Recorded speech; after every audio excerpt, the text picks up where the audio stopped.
Tonight, we wander into a quiet orchard in full spring bloom, where petals drift softly in the breeze, bees hum gently in the distance, and every moment carries you deeper into calm, as we explore 100 soothing facts designed to help you relax, unwind, and fall into deep, peaceful sleep. There is a moment, somewhere between the last frost of winter and the first warm breath of March, when the land makes a quiet decision. It doesn't announce itself loudly.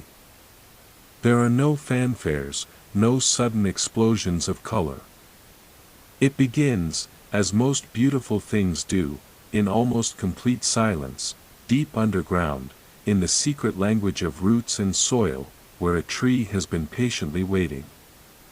Welcome to the orchard. And welcome to the very beginning of one of nature's most extraordinary annual stories, the story of the blossom, the bee, and the fruit that follows. Over the course of this journey together, we'll uncover 100 remarkable facts about this world, woven gently into the seasons, the science, and the quiet magic that turns a bare winter branch into a sun-warmed apple hanging heavy in the late summer air. Let's begin where every orchard story begins, in the stillness just before spring. Long before you see a single petal, the orchard has already begun its work. Apple, cherry, peach, and pear trees spend the cold winter months in a state called dormancy, a kind of deep, deliberate rest. But here's what makes this rest so remarkable: it isn't simply the tree shutting down.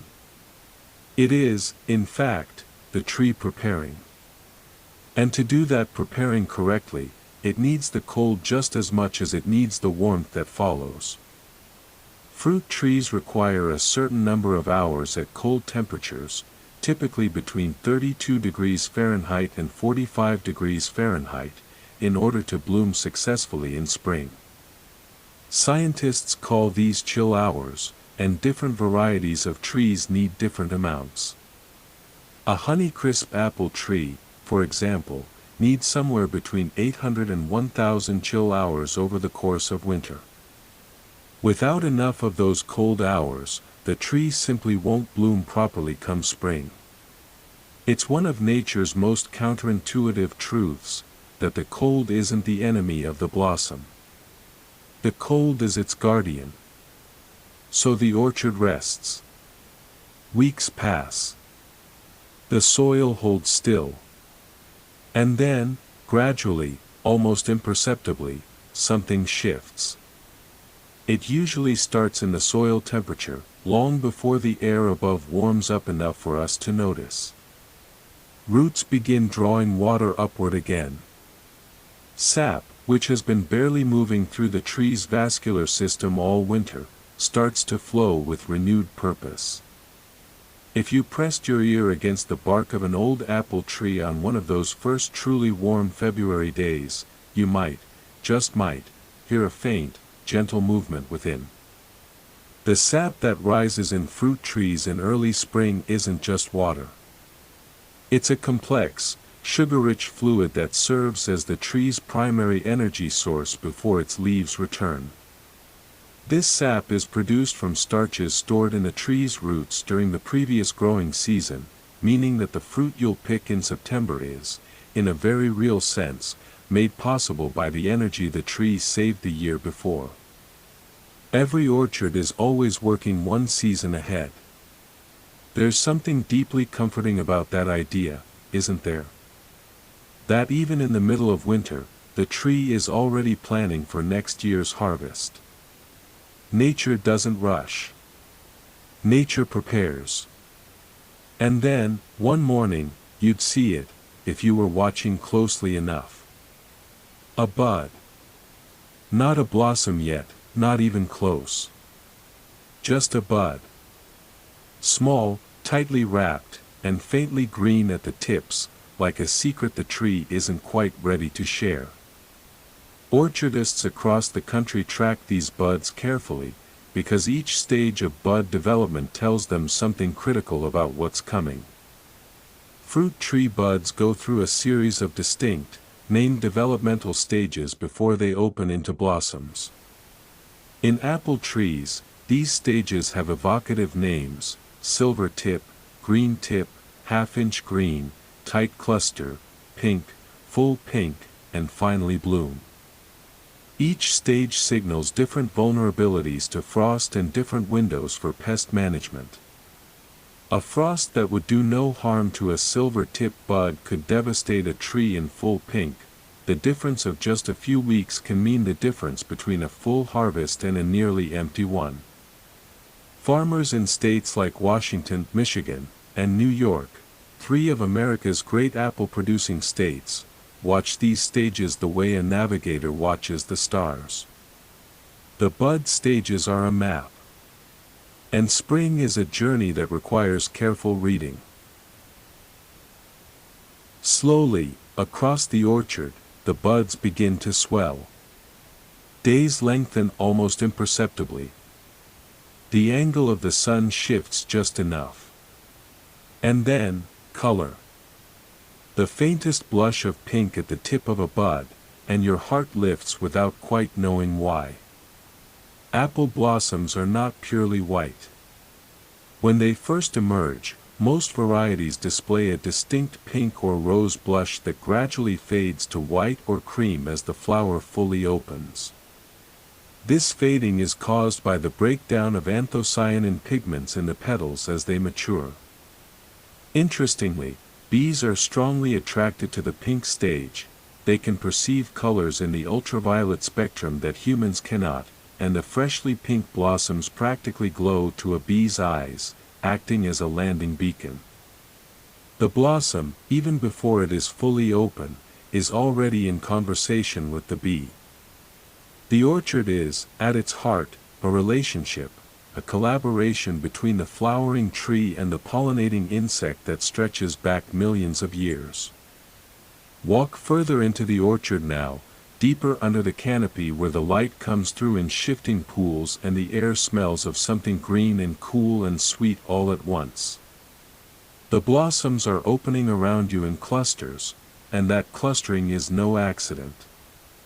Apple blossoms grow in clusters of 5 to 7 flowers, and within each cluster, there is one flower called the king bloom, the central, first opening flower of the group. The king bloom is generally larger and opens several days ahead of its surrounding flowers.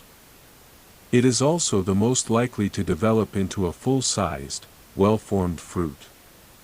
Orchardists sometimes thin the surrounding flowers by hand to give the king bloom the best possible chance, because too many fruits developing from a single cluster will compete for nutrients and produce smaller, less flavorful apples. Even among blossoms, there is a hierarchy. Even in the orchard, there is strategy. And then, on a morning that feels like the orchard has been holding its breath, they arrive. The bees. A single honeybee colony can contain between 20,000 and 60,000 individual bees during the height of spring, and a commercially managed orchard in the United States will often bring in rented honeybee hives at a rate of 1 to 2 hives per acre of trees to ensure adequate pollination. The American honeybee pollination industry is worth an estimated $15 billion annually when accounting for the value of all crops that depend on it.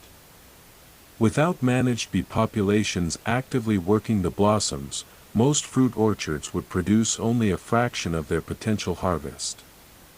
The hives arrive sometimes before dawn, loaded onto flatbed trucks, delivered by beekeepers who have traveled from states away. By the time the orchard wakes up, the bees are already working. They don't rest for long. Neither does the season. There is an almost musical quality to a blooming orchard in full pollination, a low, continuous hum that rises and falls with the breeze, punctuated by the soft rustle of petals and the occasional chirp of a bird passing through. Stand still long enough, and it surrounds you completely. When a honeybee visits a blossom, it isn't simply landing at random. Bees communicate the location of good foraging sources to their hive mates through a behavior known as the waggle dance, a figure-8 movement performed on the surface of the honeycomb that conveys both the direction and distance of a food source relative to the position of the sun. A bee that has discovered a tree in full bloom will return to the hive and, within moments, dozens or hundreds of her sisters will set out in the precise direction she indicated. The orchard, in a sense, becomes a topic of conversation inside the hive. A single honeybee will visit between 50 and 100 flowers in a single foraging trip, and make up to 10 trips per day. In her entire lifetime, which lasts only about 6 weeks in the active season, a worker bee will produce roughly 1/12 of a teaspoon of honey. But the pollination she performs along the way, transferring pollen from blossom to blossom on the fine hairs of her body, is worth far more to the orchard than any honey she could ever make. One bee. 1/12 of a teaspoon. And yet the orchard depends on her entirely. The petals hold for a week, sometimes two, a brief, luminous window that orchard visitors and photographers travel for hours to witness. And then, just as gently as they opened, they begin to fall. The falling of apple and cherry petals, a phenomenon so celebrated in Japan it has its own name, hanafuki, meaning flower blizzard, is actually a biologically deliberate act. Once a blossom has been successfully pollinated, the tree redirects its energy away from the flower and toward the developing fruit. The petals, no longer needed, detach and fall. Unpollinated blossoms also drop, but earlier and more completely, as the tree reabsorbs their nutrients. The carpet of white and pink petals beneath an orchard tree is, in the most literal sense, the orchard moving on to the next chapter. The blossoms don't cling. They simply let go, and trust the tree to do what comes next. What comes next is invisible, but extraordinary. Beneath what remains of each successfully pollinated blossom, a transformation has already begun. The base of the flower, the ovary, is quietly swelling. It is the very earliest beginning of a fruit. The fruit of an apple tree is not, botanically speaking, the ovary of the flower alone. It is what scientists call a false fruit or accessory fruit, meaning the fleshy part we eat develops primarily from the receptacle, the tissue at the base of the flower that holds the other floral parts, rather than from the ovary itself. The ovary becomes the core. The receptacle becomes the apple. This means that every time you eat an apple, you are eating the base of a flower that bloomed weeks or months before, a piece of the blossom, transformed. And so it begins. The chill hours have been earned. The sap has risen. The buds have opened in their careful, ancient sequence, the king bloom leading the way. The bees have arrived with their waggle dances and their impossible work ethic. The petals have fallen like a quiet celebration. And somewhere on each branch, too small yet to see without leaning close and looking carefully, a fruit is forming. The orchard is no longer sleeping. The orchard is working. And we are only just getting started.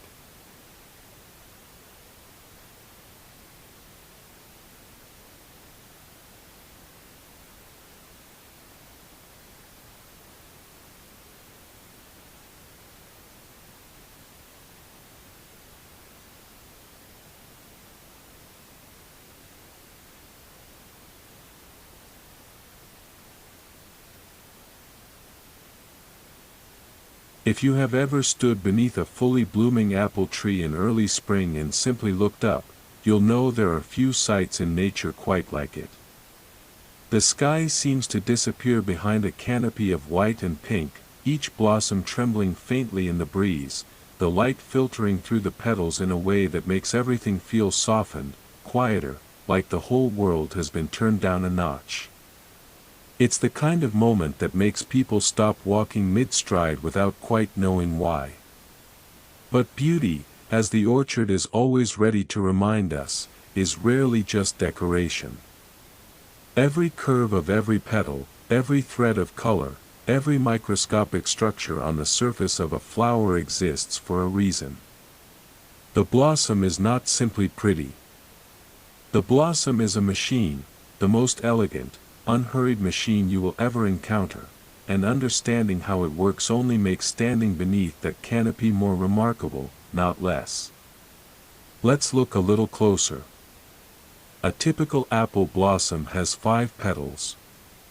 5 seems like such a simple number, and yet it appears again and again across the flowering plant world in a pattern that has fascinated botanists and mathematicians alike for centuries. Apple blossoms, wild roses, cherry blossoms, peach flowers, all members of the Rosaceae family, share this 5-petaled structure, a botanical heritage that connects the humble orchard tree to its ancient wild ancestors.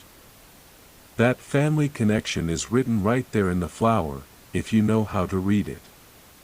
But the petals are only the beginning. Beneath them and between them, if you look closely enough, you'll find the true working heart of the blossom.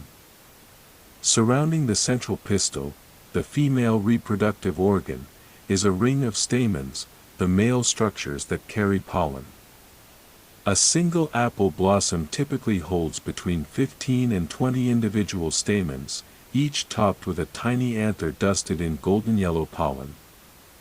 That pollen is the entire point. Everything about the flower, its color, its scent, its shape, its timing, exists to get that pollen moved from one flower to another.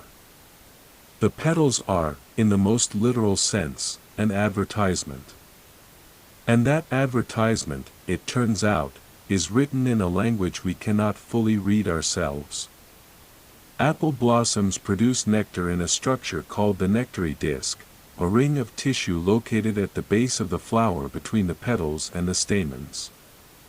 This nectar is the reward the tree offers to its pollinators in exchange for the movement of pollen, a trade that has been quietly operating for tens of millions of years.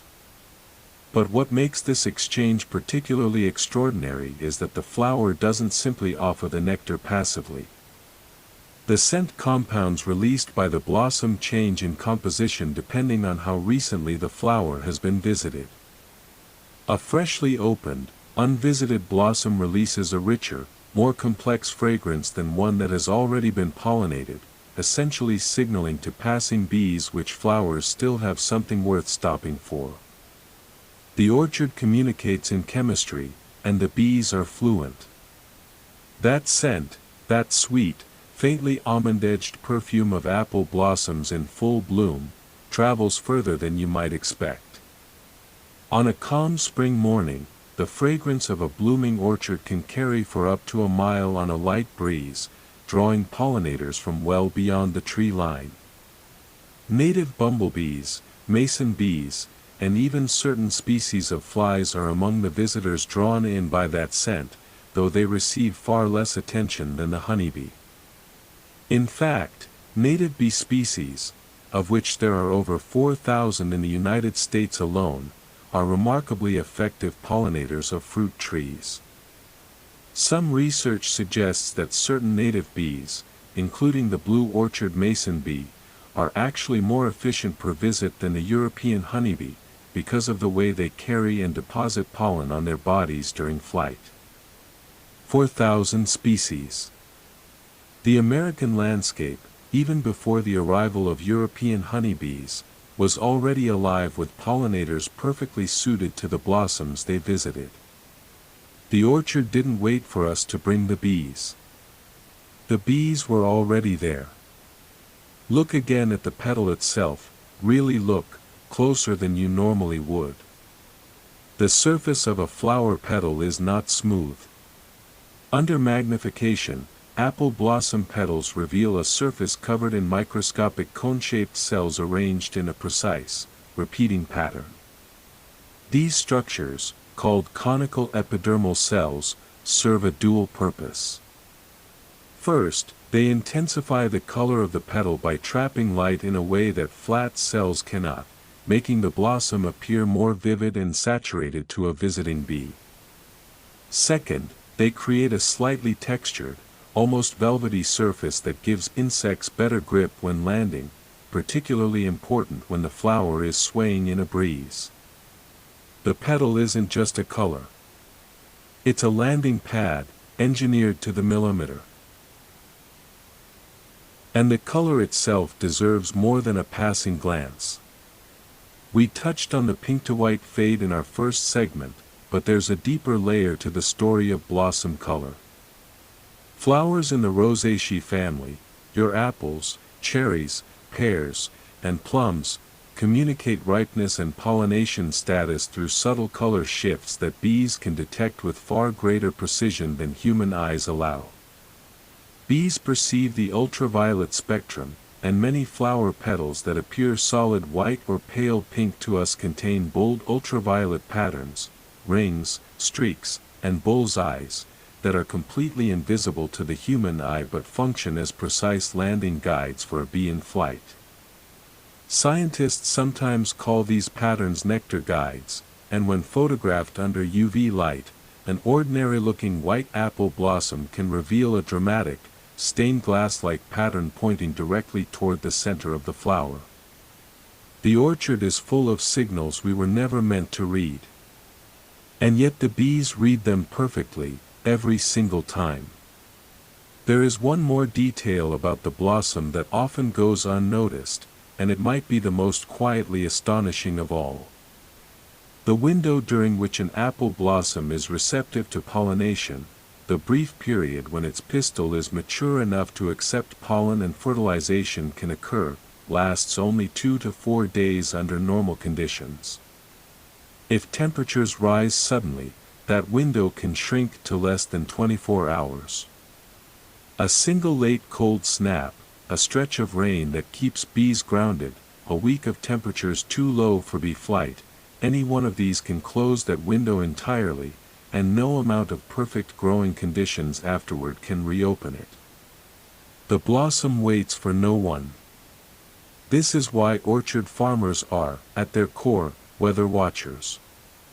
They check forecasts the way other people check messages, constantly, compulsively, with a particular kind of quiet dread reserved for the days when the forecast shows rain during bloom. In states like Michigan, where late frosts can arrive without much warning even in late April, the difference between a full crop and a lost season can come down to a single cold night. The blossom is brief. The window is narrow. And the stakes, as any orchard farmer will tell you, are as high as they come. And so the orchard stands, patient and impossibly beautiful, in that narrow window between winter's end and summer's beginning, its flowers open, its scent drifting, its ultraviolet signals blazing in a frequency we cannot see, its cone-shaped petal cells gripping the legs of every bee that lands. It is doing everything right. All it needs now is a little luck. Spring, in the orchard, is always a little bit of a prayer.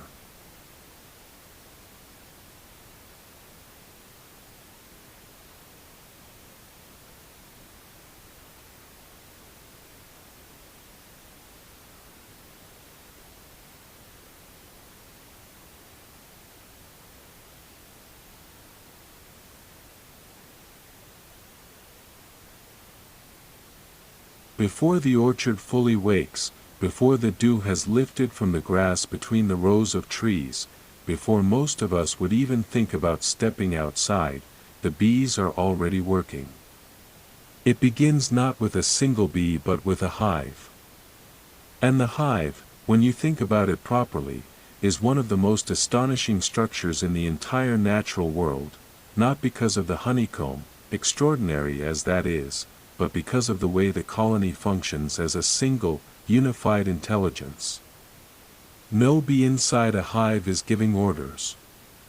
No bee is in charge in any way we would recognize. And yet the hive makes decisions, solves problems, adjusts its behavior in response to the environment, and coordinates the movement of tens of thousands of individual insects with a precision that would make a military logistics operation look disorganized. The bee alone is remarkable. The hive together is something else entirely. The day begins for a forager bee, one of the older worker bees whose job it is to venture out into the orchard, with a kind of internal calibration. Bees navigate using the position of the sun, but unlike us, they don't need to see the sun directly to know where it is. They can detect the polarization of light passing through cloud cover, which means that even on overcast spring mornings, a forager bee knows exactly which direction she's flying.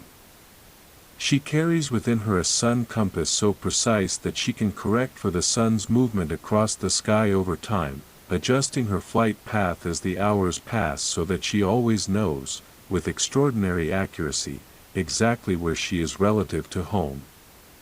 She leaves the hive with a specific destination in mind, guided by the directions she received from a returning forager's waggle dance, but she doesn't fly in a straight line simply because that would be the shortest path. She reads the landscape. She uses landmarks, a fence line, a particular tree, the shape of a hillside, and stores them in a spatial memory that can hold multiple routes to multiple foraging sites simultaneously. A bee that has been visiting the same corner of an orchard for several days will begin to time her visits to coincide with the hours when those particular flowers produce the most nectar. She learns the orchard's rhythms and adapts her day around them. Once she arrives at a blossom, landing on those cone-shaped petal cells we learned about earlier, she gets to work immediately. Using her proboscis, she reaches into the flower and draws up nectar, storing it in a special internal structure called the honey stomach, entirely separate from her digestive stomach, where it will be carried back to the hive without being digested. But while she's feeding, something else is happening simultaneously, something the flower has been engineering for precisely this moment. The bee's body, covered in thousands of branched, feather-like hairs, accumulates pollen electrostatically as she moves through the flower. Bees actually carry a slight negative electrical charge, and flowers carry a slight positive charge, which means pollen leaps toward the bee's body with a kind of physical eagerness, jumping across small gaps through electrostatic attraction alone, without the bee needing to deliberately collect it. The flower reaches for the bee. It's one of the most quietly extraordinary partnerships in all of biology. The pollen that clings to her body isn't wasted.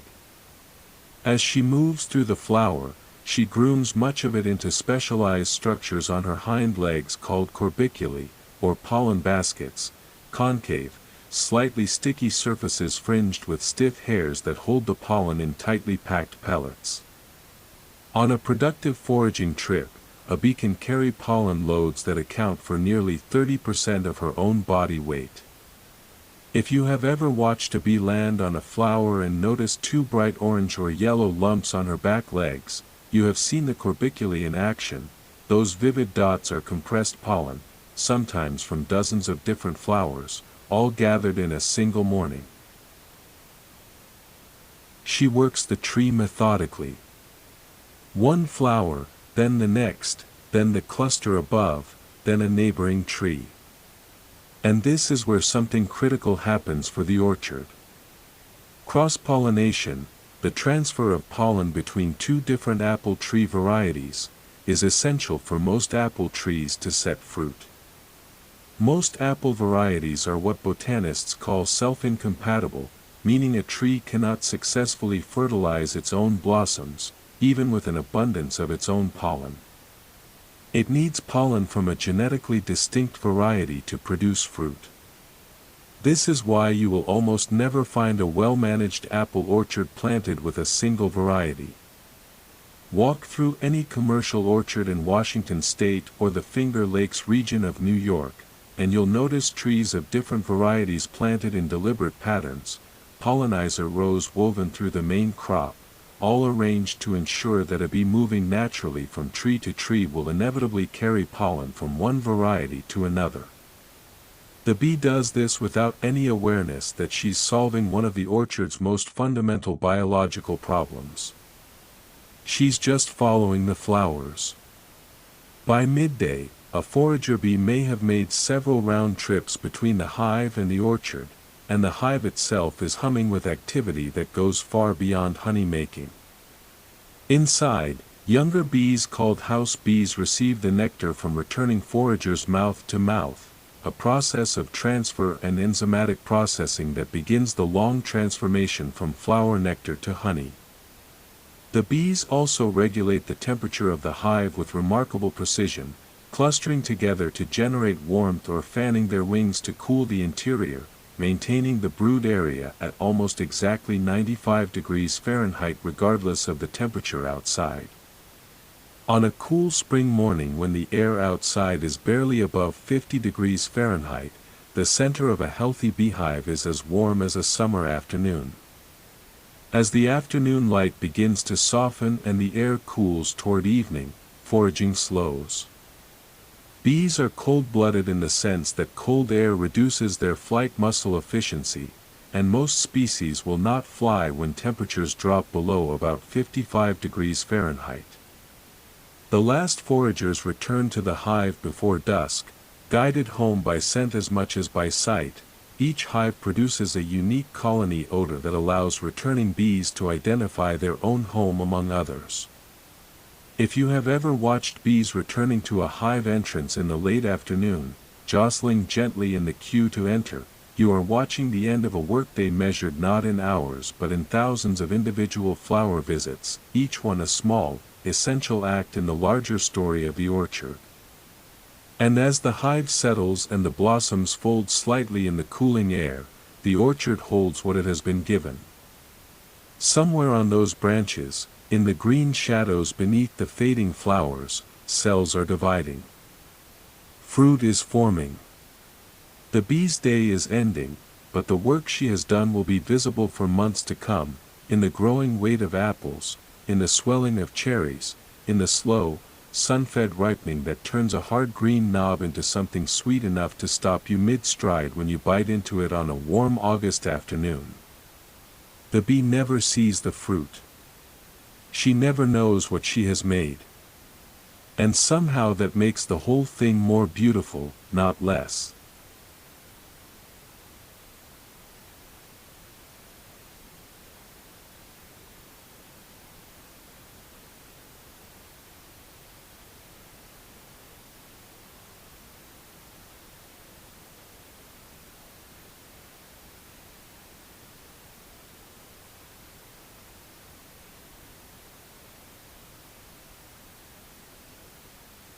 There is a particular kind of quiet that settles over an orchard once the blossoms have fallen.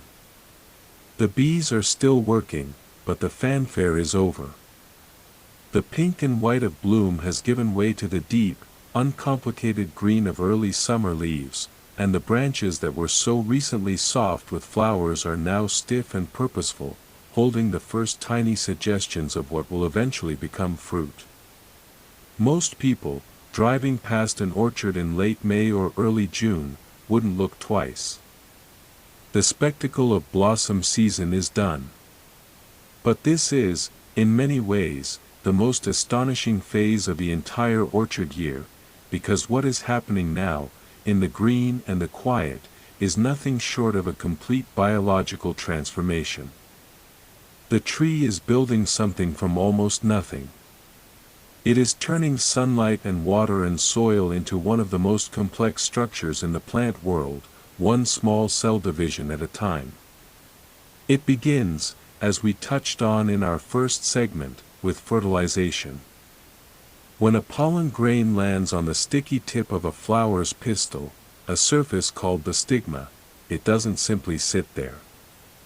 Within minutes, it begins to germinate, sending a microscopic tube down through the length of the pistil toward the ovary below.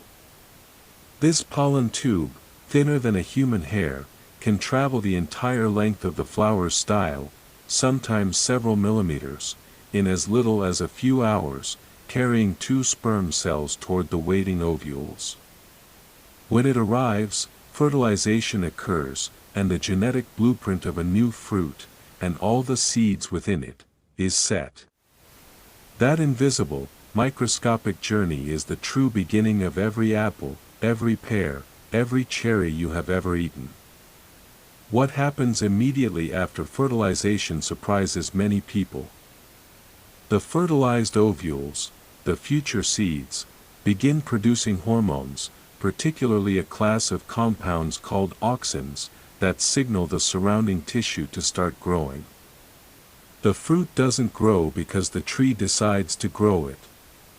The fruit grows because the seeds inside it are chemically instructing the surrounding tissue to expand around them. In a very real sense, the developing seeds are building their own home. The fleshy fruit we eventually eat is, from the seed's perspective, simply a vehicle, a structure designed to protect the seed while it matures and then to attract animals who will carry it away from the parent tree once it's ready to be dispersed. The sweetness, the color, the aroma of a ripe apple, all of it exists in service of the seed's journey, not our enjoyment. We are, in the most delightful way, being used by the fruit. As the weeks of early summer pass, something else happens in the orchard that looks, at first glance, troubling. Fruit begins to drop. Not the petals, those are long gone, but actual tiny fruitlets, barely the size of marbles, falling from the branches in what orchardists call the June drop. To a first-time observer it can look like something has gone wrong. In fact, it is the tree exercising one of its most sophisticated survival strategies.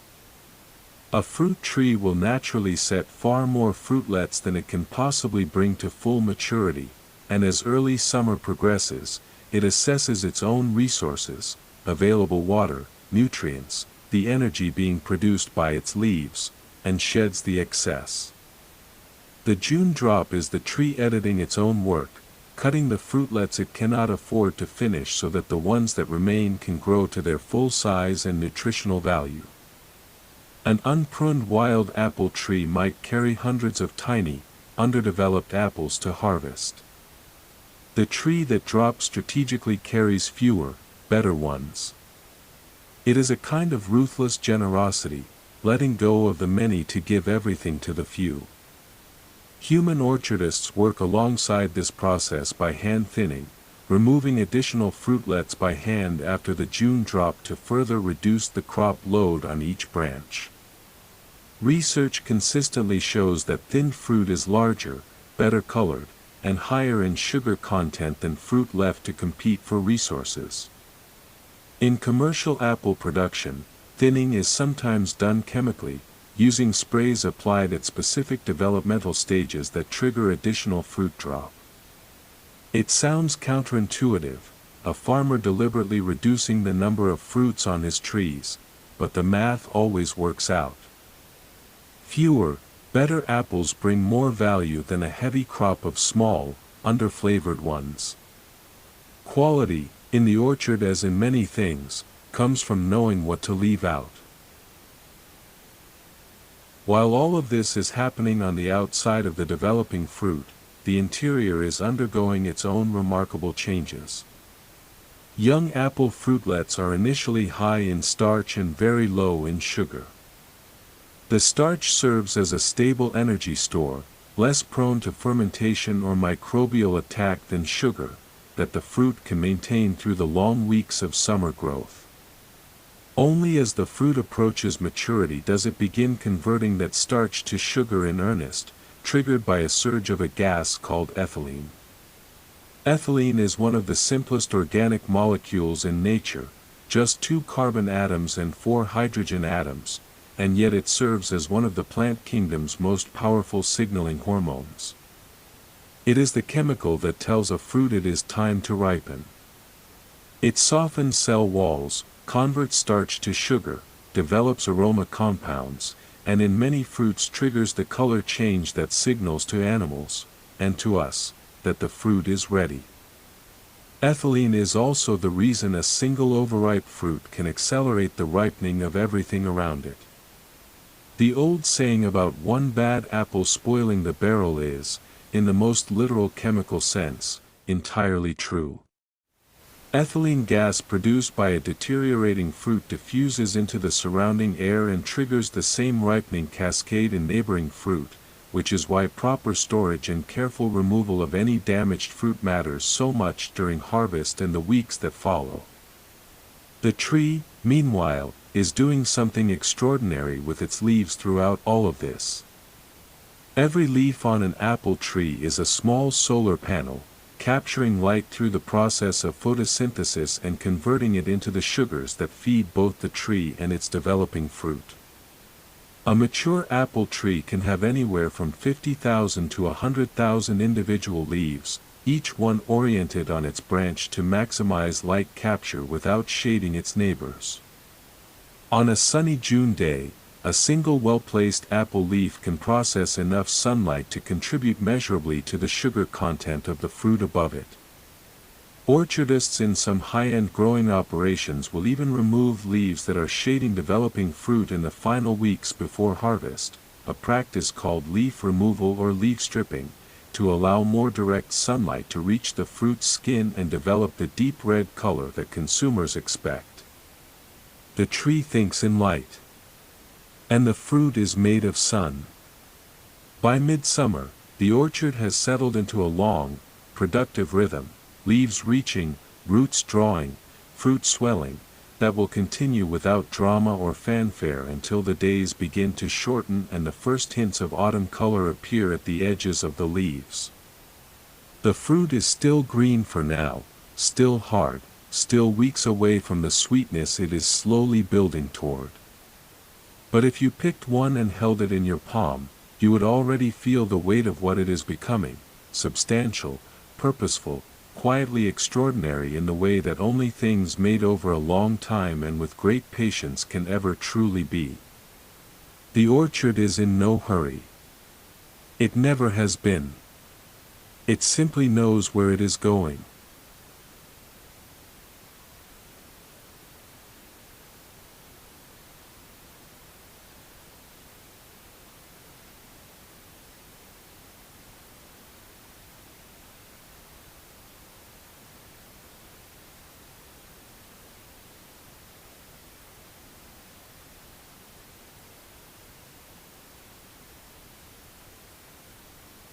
We spend most of our time in the orchard looking up. At the blossoms, at the branches, at the fruit catching the afternoon light. It is the natural direction to look. The orchard rewards upward attention in every season. But the real story of the orchard, the deepest and oldest part of it, is happening somewhere we never see. It is happening beneath our feet, in the dark, in the soil, in a world so complex and so alive that scientists are still only beginning to understand the full scope of what goes on down there. The roots of a mature apple tree are not a mirror image of the branches above. They spread differently, grow differently, and reach into the soil in ways that would surprise most people who have only ever seen the tree from the outside. The root system of a well-established apple tree can extend horizontally 2 to 3 times the width of the tree's canopy, well beyond the drip line of the outermost branches, in a wide, searching network designed to gather water and nutrients from the largest possible area. And yet, despite their horizontal ambition, most of the roots responsible for nutrient absorption sit surprisingly close to the surface, concentrated in the top 18 inches of soil where organic matter is richest and microbial life is most abundant. The tree reaches wide and shallow for its food, and deep only for its anchor. That shallow concentration of feeder roots is one of the reasons healthy orchard soil matters so much and why orchardists are, at their core, as much soil managers as they are tree managers. The organic matter in the topsoil, decomposed leaves, plant material, the accumulated work of earthworms and fungi and bacteria over decades, is not just a growing medium. It is a living system, and the tree is deeply embedded in it in ways that go far beyond simple root-meets-dirt contact. Beneath the orchard floor, apple tree roots form partnerships with a network of fungi called mycorrhizae, from the Greek words for fungus and root. These fungi weave themselves around and even into the cells of the tree's root tips, creating a combined structure that dramatically extends the tree's effective reach into the soil. The fungal threads, called hyphae, are far thinner than any root the tree could grow on its own, and they can penetrate microscopic spaces in the soil that roots simply cannot access. In exchange for sugars that the tree supplies from its photosynthesis, the mycorrhizal fungi deliver water and minerals, particularly phosphorus, which is poorly mobile in most soils, directly to the root system. It is one of the oldest biological partnerships on Earth. Mycorrhizal associations have been found in plant fossils dating back over 400 million years, predating the orchard, predating the apple, predating nearly every plant we would recognize today. The tree feeds the fungi. The fungi feed the tree. Beneath every orchard, this ancient exchange is happening in silence, in the dark, one microscopic filament at a time. The soil itself, when healthy, is teeming with life in quantities that are almost impossible to picture. A single teaspoon of healthy orchard soil can contain somewhere between 100 million and 1 billion individual bacteria, representing thousands of different species. It holds fungi, protozoa, nematodes, and the eggs and larvae of countless insects. A single acre of well-managed orchard soil can house a population of earthworms numbering in the hundreds of thousands, each one tunneling through the earth, aerating it, drawing organic matter downward, and leaving behind castings that are among the most nutrient-dense materials in any agricultural system. The earthworm doesn't know it is farming. But it is. This community of soil life does something for the orchard tree that no fertilizer program alone can fully replicate. It makes nutrients available in the right forms, at the right times, in response to the tree's own chemical signals. Tree roots actively release compounds called root exudates, a mix of sugars, amino acids, and organic acids, that attract specific microbial communities to the root zone. Different exudates draw different microbes, and different microbes unlock different nutrients from the surrounding soil. The tree is, in effect, farming its own soil biology, curating the microscopic community around its roots the way a gardener selects companion plants. It is a level of biological intelligence that operates entirely below our awareness and yet underpins every apple that ever reaches a hand. Water moves through this system in ways that are worth pausing over. An apple tree transpires, releases water vapor through tiny pores in its leaves called stomata, at a rate that would astonish most people. On a warm summer day, a mature apple tree can transpire as much as 10 to 15 gallons of water into the atmosphere. Multiply that across an orchard of several hundred trees, and the grove becomes a significant local weather maker, releasing enough water vapor to measurably increase the humidity of the air above and around it. Orchards, in this sense, help create their own microclimate, and that microclimate, in turn, moderates temperatures, reduces frost risk in spring, and influences the conditions in which the blossom and the bee do their work. The tree breathes out, and the orchard breathes back. Below ground, the movement of water through the root system follows gradients of osmotic pressure so precise that the tree can regulate, to a surprising degree, how much water it takes up and when. During periods of water stress, a dry spell in midsummer, apple trees will partially close their stomata to reduce water loss, which also slows photosynthesis and fruit growth. This is the tree making a calculated trade-off: slow down now to survive, rather than push forward and risk irreversible damage. Trees that experience moderate water stress at specific points in the growing season can actually produce fruit with higher concentrations of sugars and flavor compounds than trees given unlimited water, a phenomenon that dry-farmed orchard operations in parts of California and the Pacific Northwest have long understood and deliberately worked with. The relationship between an apple tree and its soil deepens further still when you consider time. A well-managed orchard planted in healthy soil doesn't just use the land, it improves it over the years. Leaf litter falls and decomposes each autumn, adding organic matter. Root systems die back partially each year and contribute carbon to the soil. Cover crops, grasses and flowering plants grown between tree rows, are mown and incorporated, building soil structure over seasons and decades. An orchard that has been in the same ground for 50 years is growing in soil that the trees themselves have helped to build, layer by careful layer. The oldest orchards in New England and the mid-Atlantic states, some of them planted before the American Revolution, are growing in ground that has been shaped by generations of trees, each one handing something forward to the next. There is a particular humility in that thought.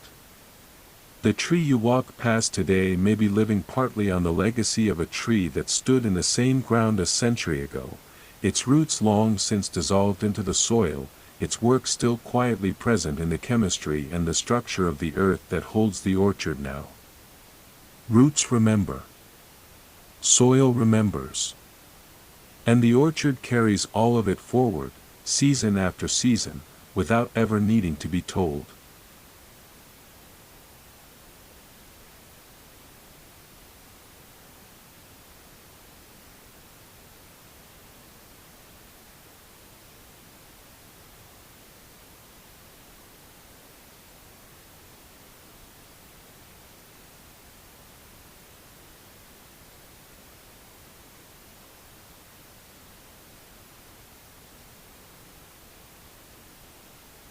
June in the orchard is a month of green.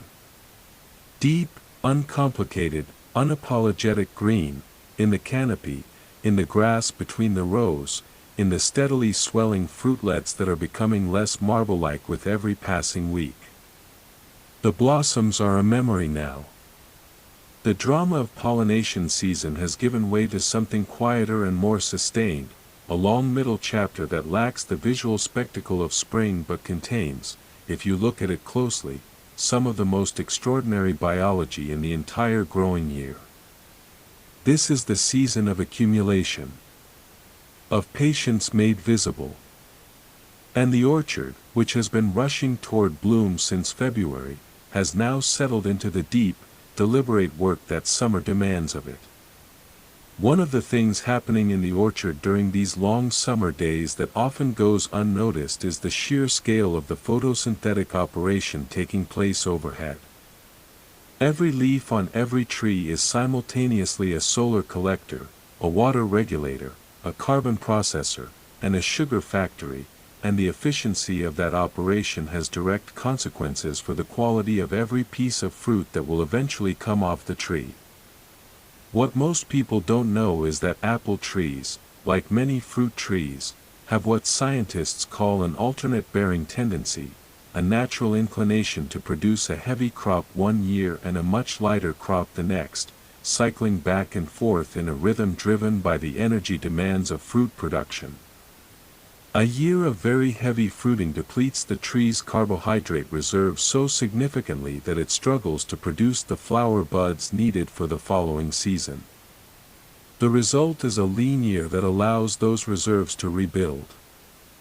Left unmanaged, an orchard can fall into a strong alternate bearing pattern where bumper years and near-empty years alternate with almost predictable regularity.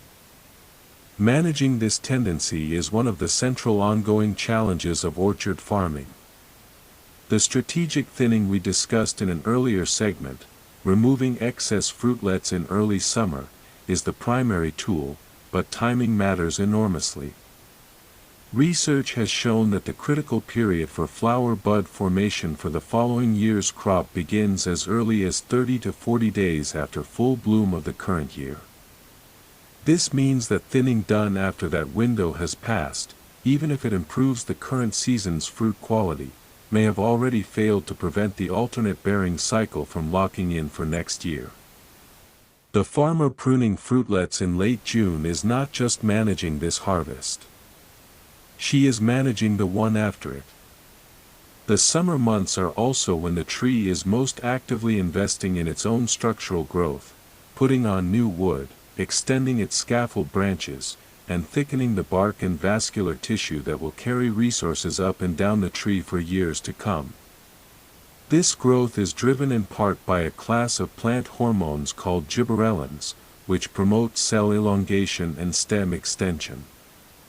Gibberellins are produced primarily in young, actively developing seeds, which means that a tree carrying a heavy fruit load is, counterintuitively, producing large quantities of the hormones that drive vegetative growth at the same time it is sustaining its fruit. The hormonal conversation happening within a fruiting apple tree in midsummer is layered and simultaneous in ways that plant scientists are still mapping in detail. Walk through the orchard in July and you may notice, if the season has been dry, the sound and sight of irrigation.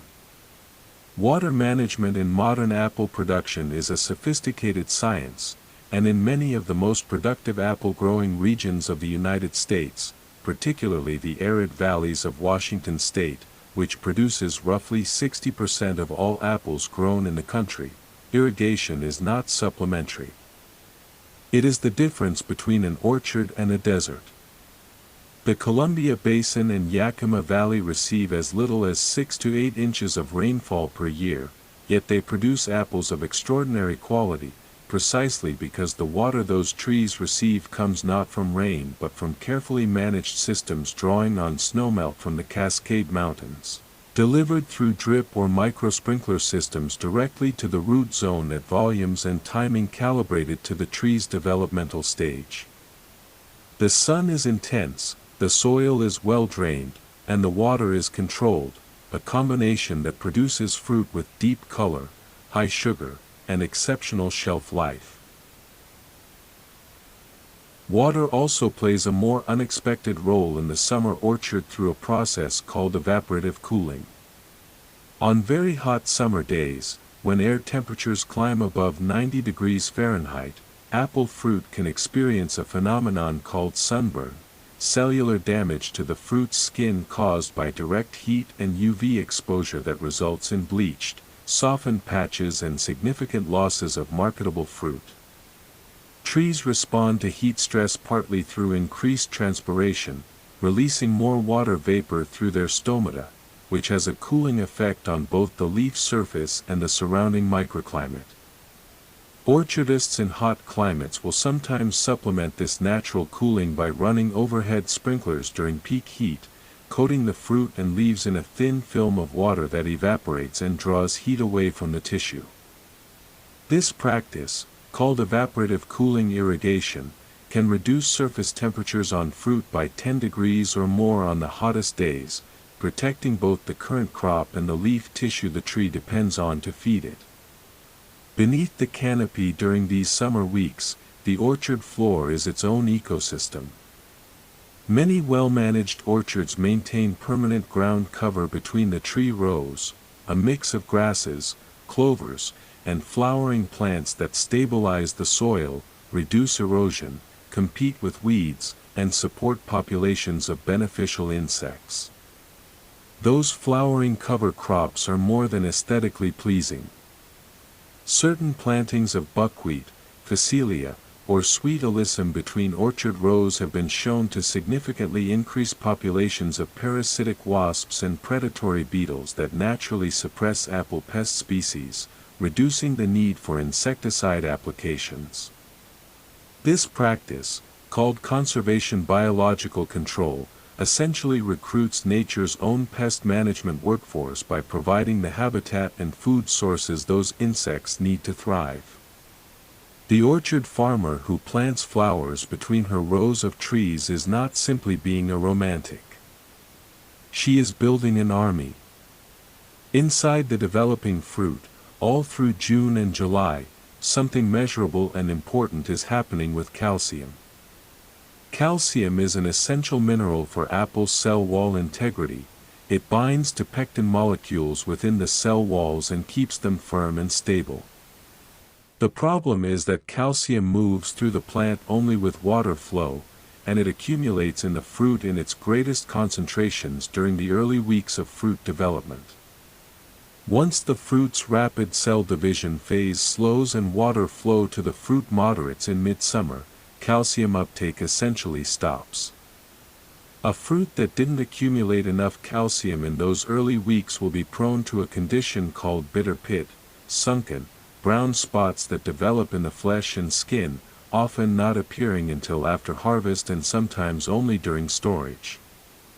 Bitter pit represents significant economic losses in apple production every year, and its management requires a combination of foliar calcium sprays applied during that early growth window, careful pruning to ensure good water and nutrient distribution through the canopy, and variety selection, since some apple types are inherently more calcium efficient than others. The fruit is keeping score of everything the summer offers. Every degree of heat, every inch of water, every mineral carried up from the soil, all of it is being written into the chemistry of the apple, page by careful page, week by quiet week. The farmer can influence the story, but the tree is the one doing the writing, in a language made of cells and water and light. And the summer, unhurried as it is, does not last forever. The days are already, by late July, almost imperceptibly shorter than they were at the solstice. The angle of the afternoon sun has shifted by a fraction that only the tree notices at first. The light still feels full and warm, but somewhere in the leaf tissue, in the chemistry of the phytochromes, the signal is already being registered. Summer is not ending. But it is beginning, very slowly, to lean toward its close. The orchard knows. It is already getting ready for what comes next.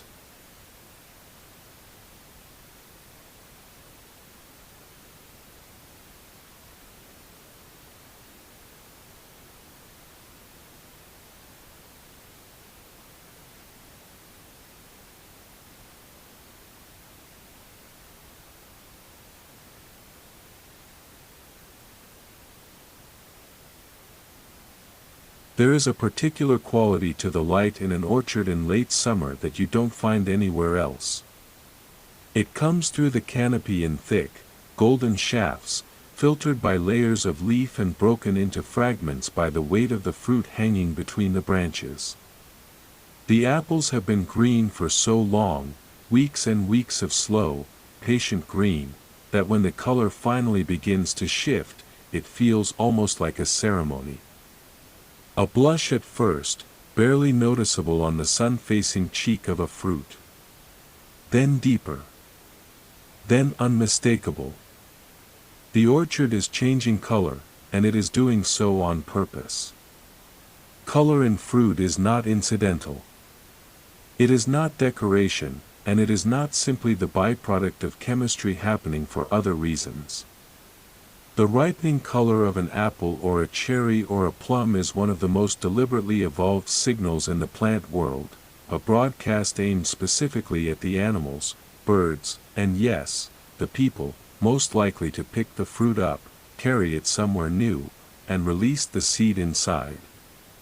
The orchard has been building toward this signal all season long, and understanding what drives it changes the way you see even the simplest bowl of fruit sitting on a kitchen counter. The red color that develops in apple skin as the fruit ripens comes from a group of pigment molecules called anthocyanins, the same family of compounds responsible for the red and purple colors of autumn leaves, blueberries, red cabbage, and countless other plants. In apples, anthocyanin production is triggered by a combination of factors: the conversion of starch to sugar within the fruit, the influence of ethylene, the ripening hormone we met in an earlier segment, and critically, direct exposure to sunlight.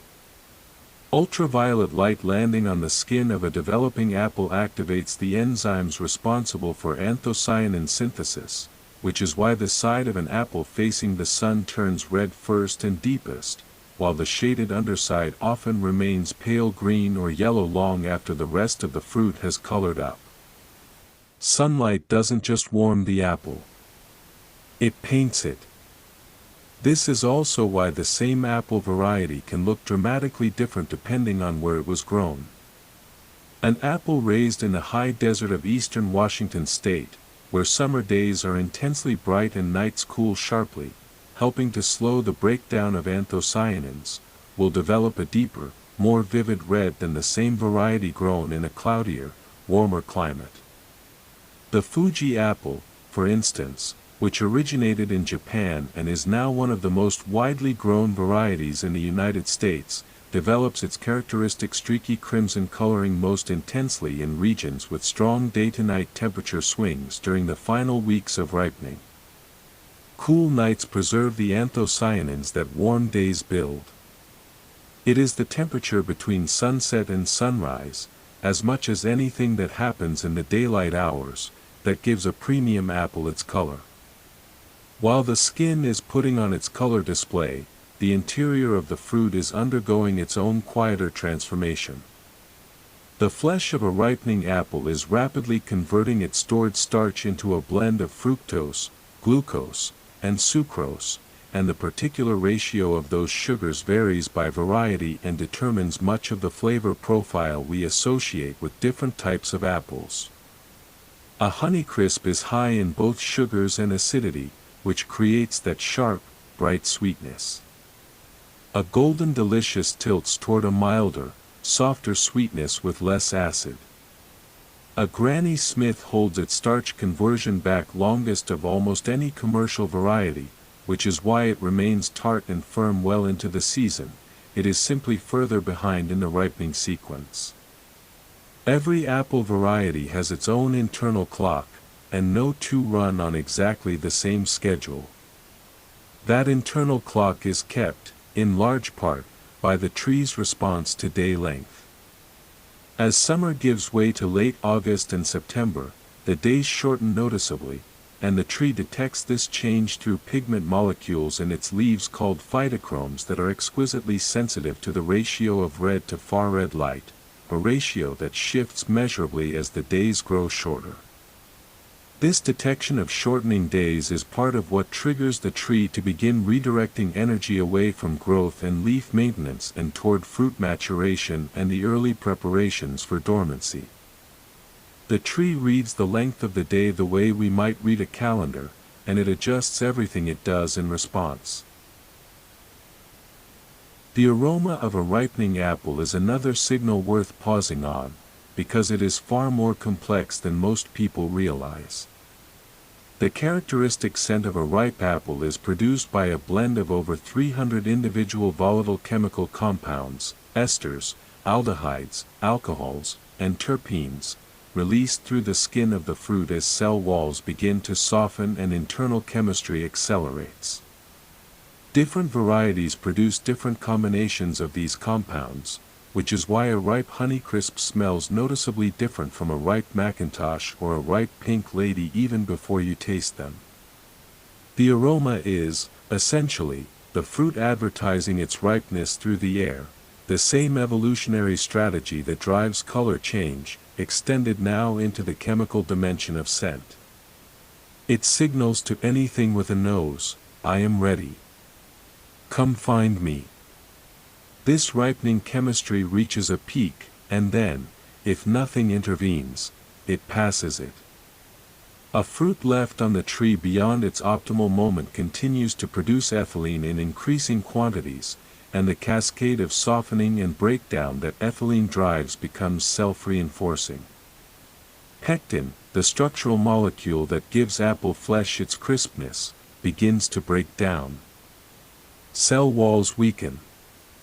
Water moves from the flesh toward the skin, and the fruit that was once firm and taut becomes soft and mealy. The window of perfect ripeness is real, and it is not infinitely wide. Harvesting at the right moment is one of the most critical and carefully timed decisions in the entire orchard year, not too early, when starch conversion is incomplete and flavor is thin, and not too late, when the texture has already begun its decline. To determine the optimal harvest window, experienced orchardists use a combination of methods that blend old knowledge with modern science. One of the most time-honored is the simple starch iodine test, cutting an apple in half and applying an iodine solution to the cut surface. Starch reacts with iodine to produce a dark blue-black color, so a fruit with a lot of remaining starch shows a nearly solid dark pattern, while a fruit approaching peak ripeness shows progressively more white, unstained flesh where the starch has converted to sugar. Orchardists use printed starch pattern charts, grids of cross-section diagrams showing the full range from fully starchy to fully converted, to match their samples against and make harvesting calls. It is a practice that is both centuries old in principle and still used on working orchards across the United States every single harvest season. The orchard, in late summer, is a study in the art of paying attention. Every signal the fruit sends, the color, the aroma, the give of the skin under a gentle thumb, the reading of a starch iodine test, is a message from the tree about where it is in its cycle, what it has accomplished, and what it still needs. The farmer who reads those signals well brings in a harvest that reflects everything the season has offered. The one who misses them, even by a few days, can lose in a week what took a year to build. The apple is patient. But it does not wait forever.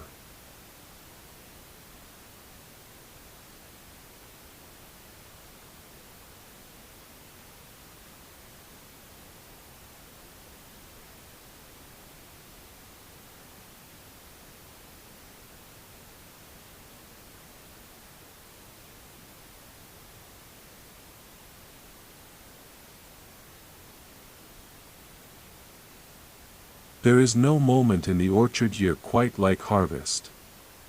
Not the blossom, beautiful as it is. Not the first swell of the fruitlet, not the long gold of midsummer. Harvest is the moment when everything the season has quietly built arrives all at once, when months of root work and leaf work and the slow patient chemistry of ripening converge into a single act that is, at its heart, as old as human civilization itself. The reaching up of a hand. The gentle twist and lift. The satisfying weight of a ripe apple settling into the palm. People have been doing this in American orchards for nearly 400 years, and the fundamental gesture has not changed at all. What has changed, and changed dramatically over the last century, is the scale and the science surrounding that gesture. The United States produces somewhere in the range of 10 to 11 billion pounds of apples in a typical harvest year, making it the second largest apple-producing country in the world after China. That volume of fruit requires a harvest operation of extraordinary coordination, and yet despite all the mechanization that modern agriculture has brought to nearly every other crop, the apple remains one of the very few major commercial fruits that is still harvested almost entirely by hand. Mechanical harvesting exists in limited form for processing apples destined for juice or cider, where cosmetic perfection is less critical, but for fresh market apples, the ones that will sit in a produce display or a fruit bowl in your kitchen, every single one is picked by a human being, one apple at a time. The reason comes down to the fruit itself. A ripe apple is a surprisingly fragile thing, despite its firm exterior. The cells just beneath the skin are under tension from internal water pressure, and a bruise, caused by even a modest impact against another apple, against the side of a bin, or against a rough surface during handling, will trigger a cascade of cellular breakdown at the point of contact that becomes a brown, soft spot within hours or days. Because bruising often doesn't show on the skin surface immediately, a bruised apple can pass visual inspection at harvest and only reveal its damage days later in the warehouse or on the store shelf. This is why every movement of a fresh apple from tree to consumer, the pick, the transfer to the bag, the gentle lowering into the bin, the sorting line, the packing, is designed around the singular goal of ensuring the fruit never experiences an impact it cannot absorb without injury. The apple is handled, at every stage, as if it is something precious. Because it is. The act of picking itself is more skilled than it looks. A practiced picker doesn't pull an apple straight off the branch. She cradles the fruit in her palm, lifts slightly, and rotates, a motion that severs the stem from the spur, the short fruiting branch on which the apple grew, without damaging the spur itself. That spur is critical, because apple trees bear their fruit on the same spurs year after year. A spur that is damaged or broken during harvest may take 2 to 3 years to recover its full fruiting capacity, and in an orchard where the same scaffold branches and spur systems have been carefully developed over a decade or more, the accumulated damage of careless picking can quietly undermine productivity for years. The picker's twist is not just a technique. It is an act of stewardship toward the next season's crop. Harvest timing across a single orchard is rarely uniform. Even within a single variety, fruit on the south-facing side of a tree, getting more direct sun, will ripen several days ahead of fruit on the north-facing side. Fruit at the top of the canopy, closest to maximum light, often leads the lower fruit by a week or more. In large commercial orchards, this means that the same block of trees may be walked through for multiple harvest passes, picking the ready fruit first and returning for the remainder as it catches up. A block of Honeycrisp apples might receive 2 or even 3 separate harvest passes over the course of 2 to 3 weeks, with pickers making judgment calls on individual fruit at each pass based on color, firmness, and the orchard manager's starch iodine test readings. It is labor-intensive and time-consuming, and it is the only way to bring in fruit of consistent quality. Once picked, the apples move quickly into temperature-controlled storage, and here the science of the orchard extends beyond the farm in ways that most consumers never think about. A freshly harvested apple that is simply placed in an ordinary cold room at 32 degrees Fahrenheit will keep in acceptable condition for 1 to 3 months depending on variety. But most commercially stored apples in the United States are held in what are called controlled atmosphere storage facilities, sealed rooms where not just the temperature but the composition of the air itself is precisely managed. By reducing the oxygen content of the storage atmosphere from the normal 21% down to around 1 to 2%, and simultaneously elevating carbon dioxide levels, the facility dramatically slows the apple's own metabolic processes, including ethylene production and the ripening cascade it drives. An apple in controlled atmosphere storage is essentially paused, held in a state of suspended ripeness that can extend its viable storage life to 10, 11, or even 12 months. This is why fresh apples are available year-round in American grocery stores. The apple you buy in June may well have been picked the previous September. The wax coating that appears on commercially sold apples is another detail worth understanding clearly, because it is frequently misunderstood. Apples naturally produce their own thin wax coating, a bloom of epicuticular wax secreted by cells in the fruit's skin that helps the apple retain moisture and resist pathogens. This natural wax is partially removed during the washing and brushing process that cleans harvested fruit before packing. The wax applied commercially afterward, food-grade formulations based on carnauba wax, shellac, or other approved substances, is a direct replacement for what was washed away, restoring the fruit's natural moisture barrier and giving it the shine that signals freshness to a consumer. It is not a foreign substance added to deceive. It is a restoration of something the apple already had. The bins that harvested apples are collected into large, wooden or plastic containers typically holding around 800 pounds of fruit, have their own role in the quality story. The design of the orchard bin has been refined over decades to distribute the weight of fruit evenly and minimize the pressure on any individual apple at the bottom of the stack. Even so, the bottom layers of a full bin experience meaningful compression from the weight above, which is why harvest bins are never overfilled and why the transfer of fruit from bins onto the sorting and packing line uses water flotation in many modern facilities, floating the apples off the bottom of the bin in a gentle flow of water rather than tipping them out mechanically, reducing the impact forces that cause invisible bruising. Throughout harvest season, which in the continental United States runs from as early as late July for some varieties through November for late-ripening types like Fuji and Granny Smith, the orchard operates at a pace and intensity that bears no resemblance to the stillness of the winter months. Crews move through the rows in the early morning cool, filling bags and emptying them into bins with a practiced efficiency built over seasons of the same work. The days are long and physical, and the window to bring the crop in before weather or over-ripening narrows. It is always present as a background pressure. But in the evening, when the last bins have been moved to the cold storage and the orchard is quiet again, there is a particular satisfaction in the air that belongs only to harvest, the satisfaction of something completed, something that took an entire year to make and only a few weeks to gather. The apple was worth the wait. It always is.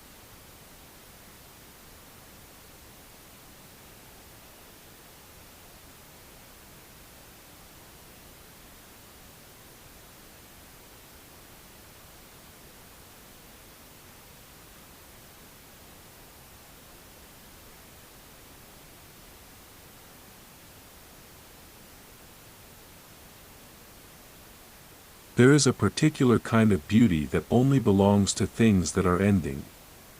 The cherry blossom is beautiful partly because it lasts only a week.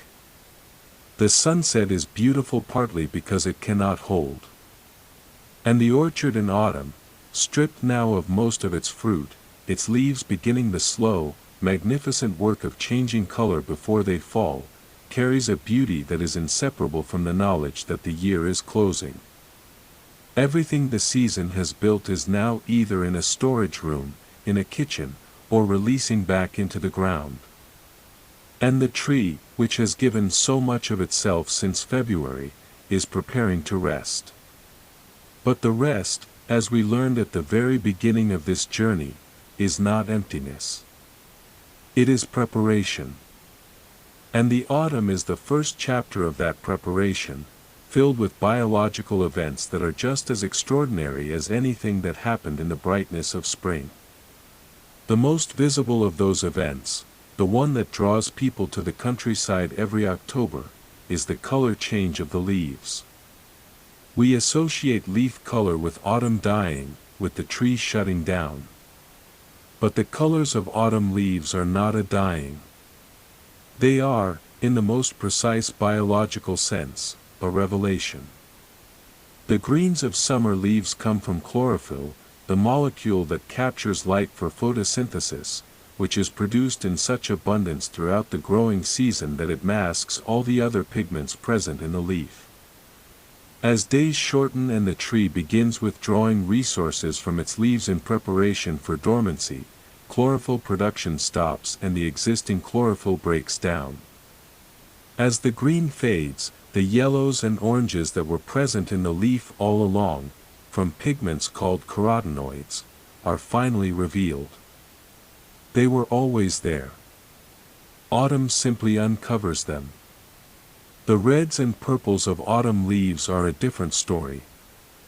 Unlike the yellows and oranges, those colors are not pre-existing pigments being uncovered, they are freshly produced in the leaf during autumn itself. Anthocyanins, the same pigment family responsible for the red skin of ripe apples, are synthesized in leaf tissue during the bright, cool days of early autumn, when sugars accumulate in the leaf faster than they can be transported down to the tree's roots.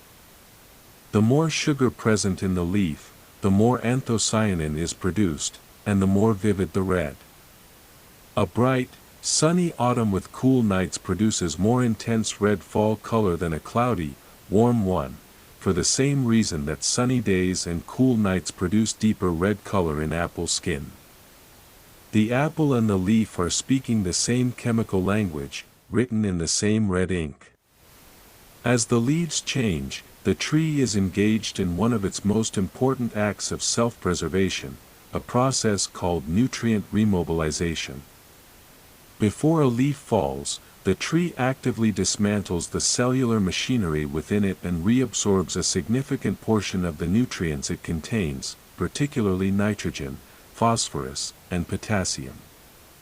Chlorophyll itself is broken down, not simply discarded, and the nitrogen it contains is transported back into the woody tissue of the tree for winter storage. A single mature apple tree can recapture enough nitrogen from its autumn leaf drop to meaningfully reduce its fertilizer requirements the following spring. The falling leaf is not waste. It is a withdrawal from the tree's own nutrient bank, carefully timed and precisely executed. The moment of leaf fall is itself controlled by a dedicated biological mechanism. At the base of each leaf stem, where it attaches to the branch, the tree forms a specialized layer of cells called the abscission zone, a seam of weakened tissue that is created specifically to allow the leaf to detach cleanly without tearing the branch or leaving an open wound. As autumn progresses and the tree completes its nutrient withdrawal from each leaf, it deposits a layer of suberin, a waxy, protective substance, across the abscission zone, sealing the wound site before the leaf even falls. By the time the leaf detaches, the branch beneath it is already sealed and protected. The tree does not lose its leaves so much as it releases them, deliberately and on its own terms, with the wound dressed before the separation occurs. Below ground during these autumn weeks, the root system is quietly staging one of its most active periods of the entire year. Contrary to what many people assume, apple tree roots do not go dormant in autumn at the same time as the canopy above. Root growth actually continues well into the fall, often long after the leaves have dropped, as long as soil temperatures remain above roughly 40 degrees Fahrenheit. The roots use the carbohydrates being returned from the senescing leaves to grow into new soil spaces, repair damaged root tips, and build the starch reserves in root tissue that will fuel the first burst of spring growth months later. The orchard floor may look still and finished in November. 6 inches below the surface, the tree is still very much at work. The hive, meanwhile, is making its own autumn transition. As temperatures drop and the last of the season's forage disappears, the honeybee colony shifts from the expansive, outward-facing activity of summer into a tightly managed conservation mode. The queen dramatically reduces her egg-laying rate, and the colony's population contracts from its summer peak of 50,000 or more down to a winter cluster of perhaps 10 to 15,000 bees. Worker bees that hatch in autumn are physiologically distinct from the summer workers that lived and died in 6 weeks. Autumn-born bees, sometimes called winter bees, have higher levels of a protein called vitellogenin stored in their fat bodies, which gives them both greater longevity and greater cold tolerance. A summer bee lives 6 weeks. A winter bee can survive for 6 months, carrying the colony through until spring. The hive breeds specifically for the season that is coming, not the one that has passed. These winter bees form a cluster inside the hive as temperatures fall, pressing together into a dense sphere around the queen and any remaining brood. The bees on the outer surface of the cluster act as insulation for those inside, and the cluster generates heat through the continuous, subtle vibration of flight muscles, not flying, but shivering, in an organized and precisely regulated way. The cluster moves slowly through the hive over the winter months, consuming the honey stored in the surrounding comb as it goes. A colony that enters winter with insufficient honey stores, typically a minimum of 60 to 80 pounds for a colony in a cold northern climate, will starve before spring. The summer's nectar gathering was not just honey production. It was survival planning, measured in pounds. The orchard itself, stripped of leaves by November, reveals a structure that was invisible all summer, the full architecture of branch and limb and trunk, the scaffold the tree has been building for years or decades, now laid bare against the gray autumn sky. And it is in this bare season that one of the orchard year's most important human interventions begins, dormant pruning. Pruning done while the tree is fully dormant, with no active growth to redirect or disrupt, shapes the canopy for the season ahead, opening up light channels, removing crossing or crowded branches, managing the balance between vegetative growth and fruiting wood. A well-pruned apple tree in winter looks spare and deliberate, each remaining branch placed as if by considered thought.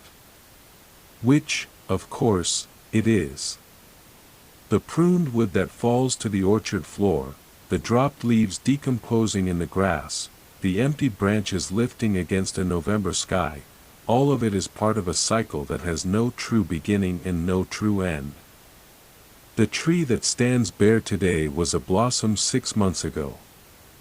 The blossom that will open in April is already decided, in bud form, on those bare branches right now. The fruit that will weigh down those branches next August is already, in the most essential sense, present, encoded in the buds, waiting in the roots, held in reserve in the starch of the heartwood. The orchard never truly rests. It only changes what it is working on.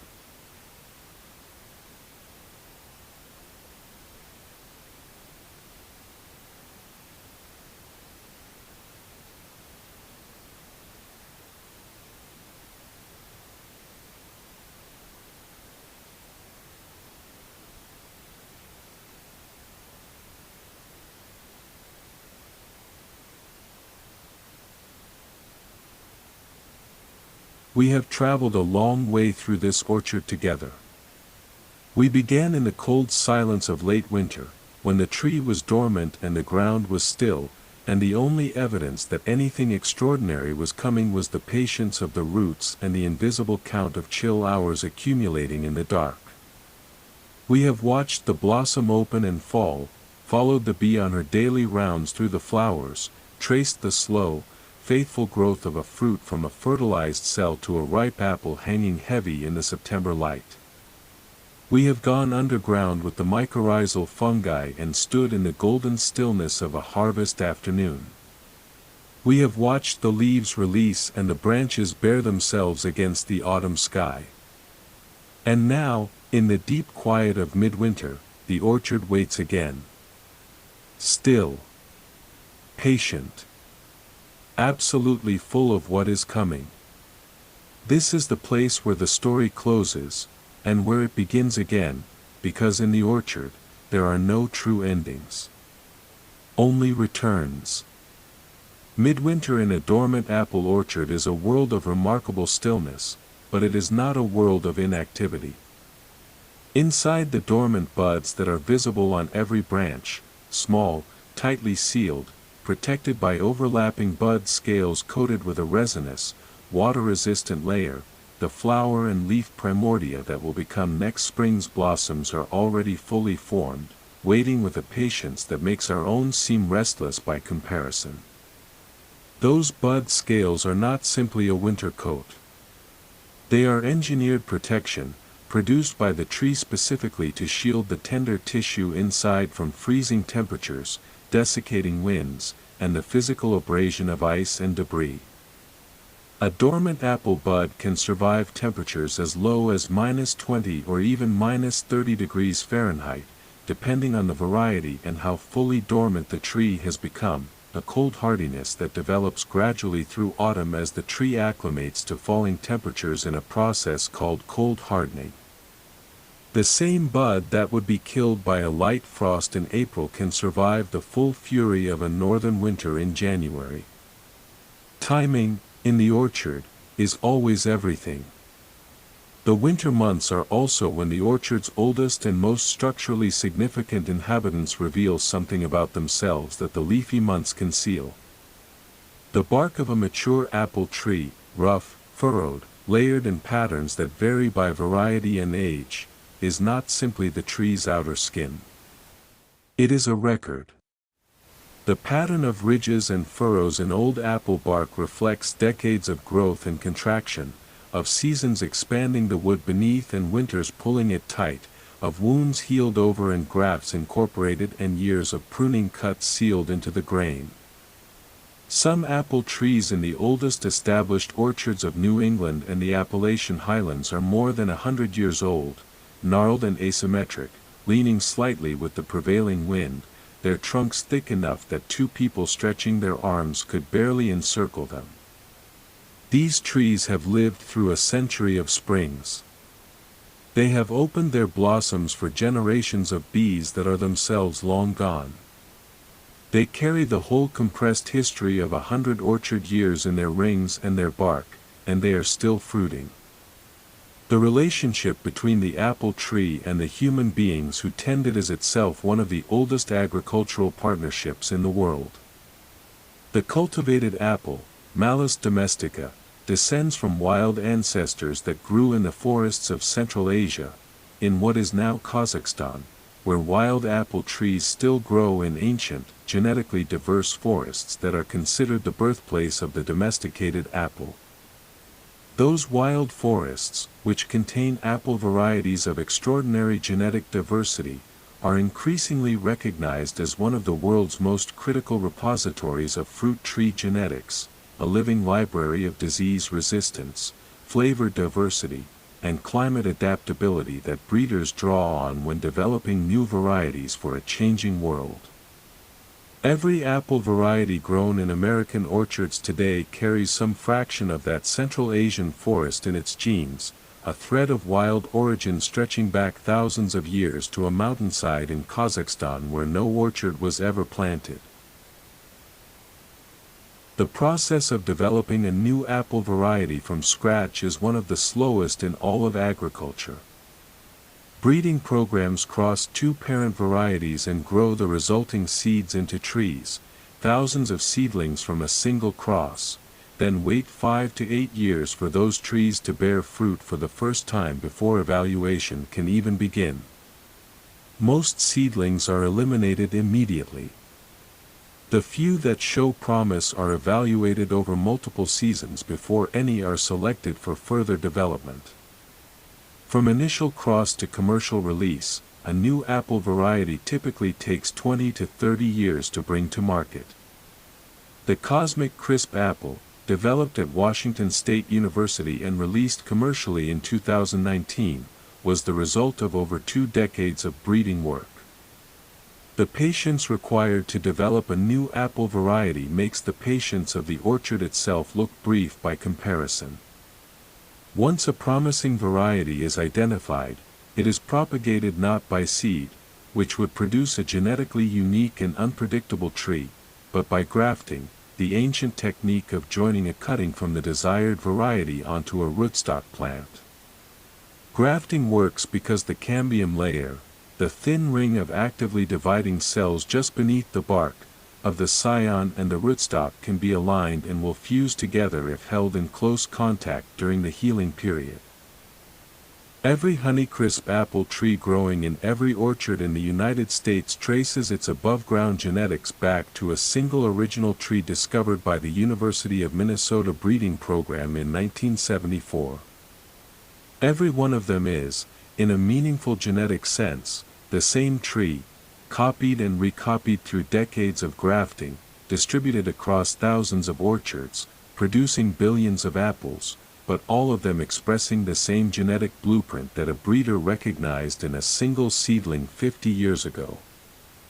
The rootstock onto which a variety is grafted determines not just the ultimate size of the tree but its precocity, how quickly it begins bearing fruit after planting, its anchorage, its tolerance of wet or dry soils, and its susceptibility to certain root diseases.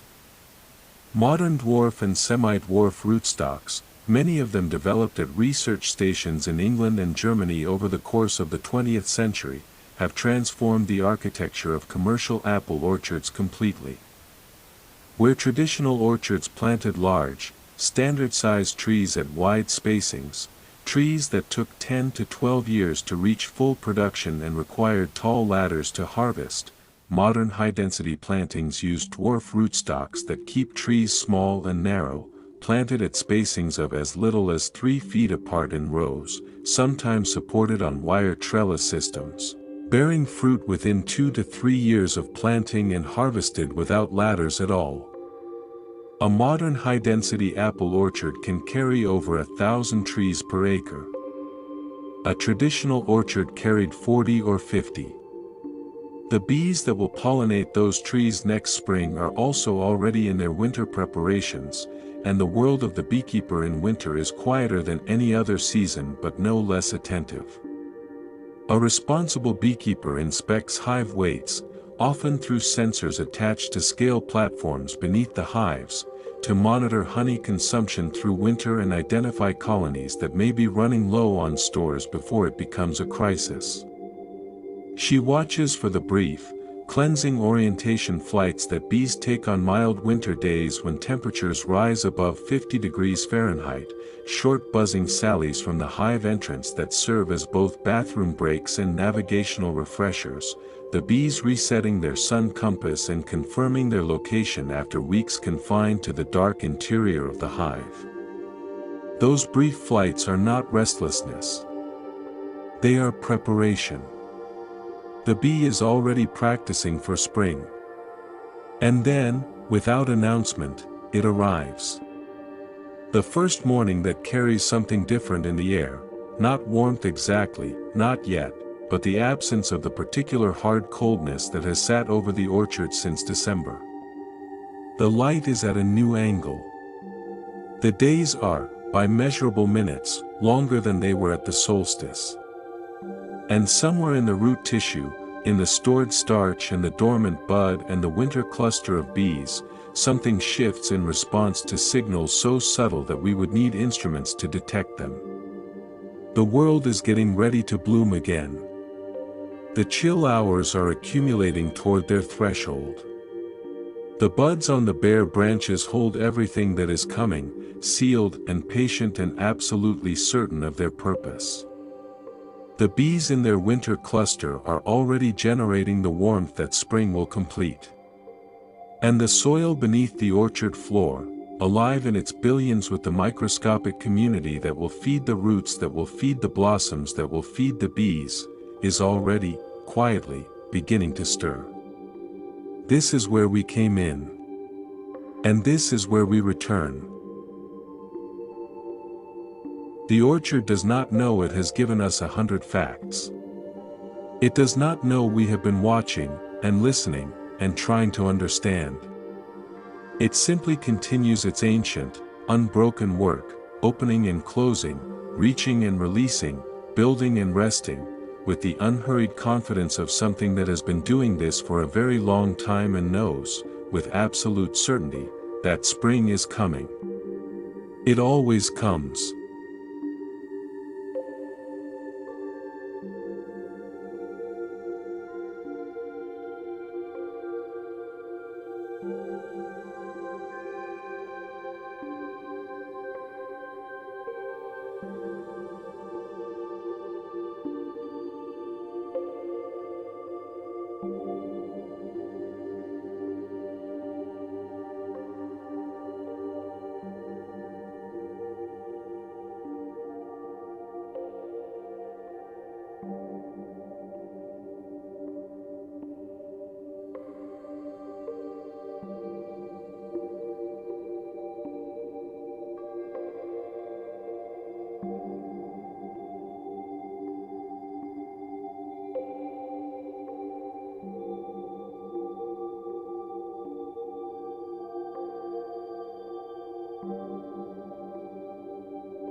you.